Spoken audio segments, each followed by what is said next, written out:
வருகின்ற டிசம்பர் மாதம் 17ஆம் தேதி ஒரு போராட்டத்தை நான் அறிவித்திருக்கின்றேன். போராட்டம் சிறை நிரப்பும் போராட்டம். சிறை நிரப்பும் போராட்டம். இந்த போராட்டத்துடைய நோக்கம் வன்னியர்களுக்கு 15 விழுக்காடு இடஒதுக்கீடு வேணும் என சிறை நிரப்பும் போராட்டத்தை நான் அறிவித்திருக்கின்றேன். அதில் என் தம்பிகளும் என் தங்கைகளும் லட்சக்கணக்கான தம்பிகளும் தங்கைகளும் அதில் கலந்து கொள்ள வேண்டும். நம்ம சிறைக்கு போலாமா?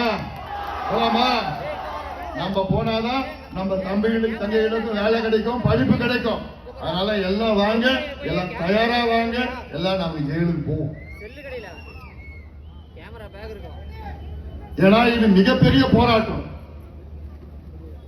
எவ்வளவு பெரிய துரோகம். உச்ச நீதிமன்ற தீர்ப்பு இருக்கு, சட்டம் இருக்கு, தரவு இருக்கு, டேட்டா எல்லாம் இருக்கு.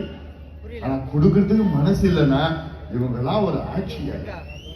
பிள்ளைங்க நேரம் படிச்சிருப்பாங்க. 3 வருஷம் வேலை கிடைச்சிருக்கும், படிப்பு கிடைச்சு 3 வருஷத்துக்கு எடுத்துட்டாங்க. 3 வருஷத்துல எத்தனை லட்சம் பேர் என்ஜினியர், டாக்டர், பல் மருத்துவரா